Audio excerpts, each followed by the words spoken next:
Hola, somos Andrea e Iria y en este vídeo queremos compartir con vosotros nuestra experiencia en el proyecto de innovación docente en el que llevamos ya trabajando casi 2 años. Las dos damos clase de inglés aplicado al turismo en los grados de turismo y dirección hotelera y hemos estado trabajando con otros compañeros del departamento para intentar motivar a nuestros estudiantes del curso de inglés 3 que se ofrecen las dos titulaciones para que usen sus destrezas orales fuera del aula. Nuestros estudiantes lo tienen muy claro. Saber inglés significa, sobre todo, saber hablar en inglés. Esto no significa que a muchos no se les complique la cosa.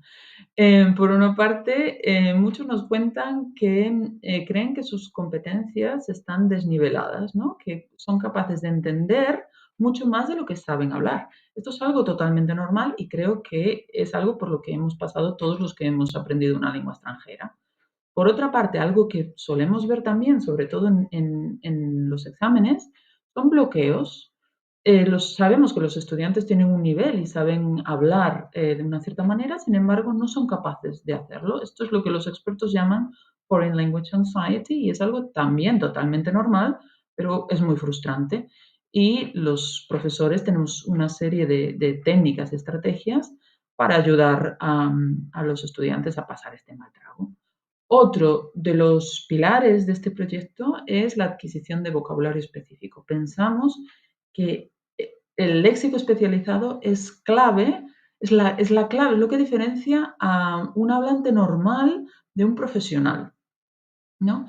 Sabemos también que es algo totalmente aburrido aprender de repente un montón de palabras especializadas, pero pensamos que un profesional no solo tiene que saber sobre un tema, sino que tiene que poder hablar de él con precisión y normalmente es a través del léxico que se consigue esto.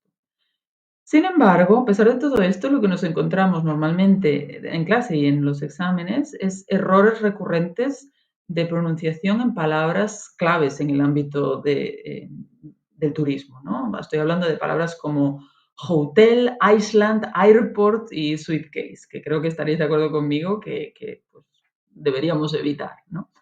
Nuestra posición pedagógica es la de promover la inteligibilidad. Esto significa, no pensamos que los estudiantes tengan que imitar ningún acento nativo. Sin embargo, tienen que estar preparados para hablar con hablantes cuya lengua materna sea otra que no sea el español, porque sabemos que en el mundo del turismo se moverán en un entorno totalmente internacional, ¿no?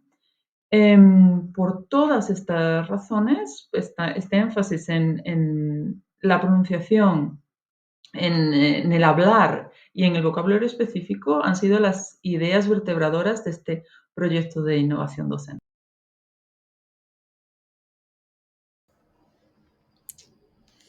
So, as Iria was saying, we implemented our project in the course English 3 in both the tourism degree and the degree in hotel management. While the two programs share many similarities, the students also have some different requirements. As such, we sought a methodology that would be specific enough to be cohesive, but also flexible enough to offer each teacher the opportunity to best address their students' needs. The first step then was for each of us to generate a list of words and phrases, vocabulary, idioms, and collocations specific to the situations they would find in their exams and also in their professional lives. The second step in the project was a pre-test that all students submitted at the beginning of the semester. This was a list of words and phrases that each teacher had previously identified as key to the course, as well as including some distractors. Students were asked to record themselves reading the list of words or phrases and send this recording to their teacher. This served as the basis from which we could evaluate the students' needs in terms of pronunciation, intonation, and fluidity. At the end of the course, students were asked to repeat this activity so that an analysis of the errors pre and post could be undertaken. Following this, students were invited to form groups of 4 or 5 who would work together on the different activities each teacher proposed. As the semester progressed, students were given the tasks and asked to record themselves performing the short exchanges, utilizing the specific language previously introduced in class. To give an example, in the tourism degree, we work on the need for students to engage in business meetings in their profession. Thus, we focus on vocabulary and phrasing that will enable them not only to understand their colleagues, but to further become active participants in the exchange of ideas. So, this includes vocabulary for arranging a meeting, are you free on the 2nd? Starting a meeting, let's get down to business, politely interrupting, if I could just jump in here, agreeing, and even politely disagreeing, I'm not sure I'm fully on board, among others. So these activities, while directed and chosen by each teacher, also afforded the students the chance to engage in creative and authentic language building. With their group, they could develop the proposed situation and implement the required language in the ways they best saw fit. This creates a collaborative learning environment in which students, both individually and as a group, can take ownership of their experiences and outcomes. So after submitting each audio file, the teacher would listen to it and take note of the errors or missteps made both by individual students or groups and across the class as a whole. They would then record a personalized audio file for each group, identifying areas for improvement, reinforcing the desired speaking outcomes, and offering suggestions and corrections. Thus, the project reinforces not only students' ability to produce, but also to understand the language, both in their interactions with their peers and in the replies from their teachers.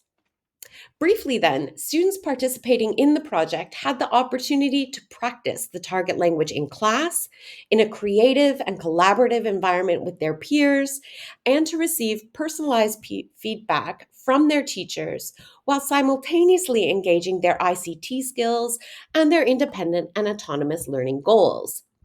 At the end of the term, students repeated the initial test, and their final oral exams served as a measuring stick against which their progress could be assessed.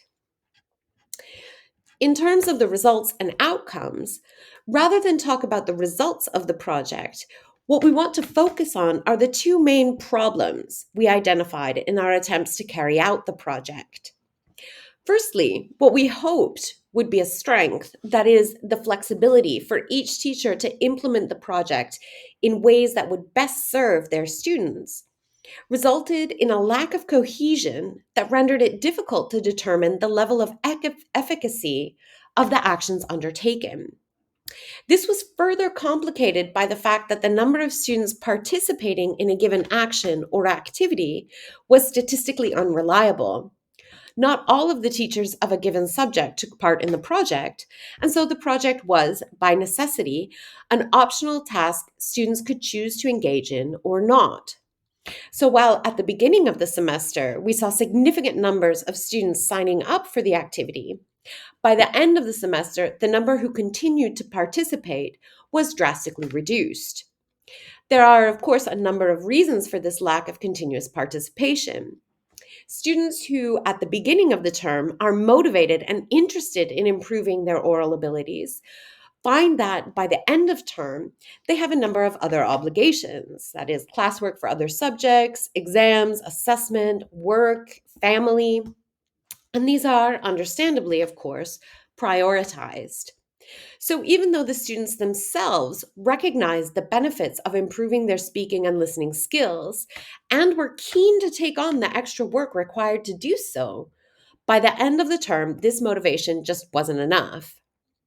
For the team then, between the disparity in tasks and activities undertaken, the diminishing number of respondents, well, the results obtained are unreliable and difficult to analyze.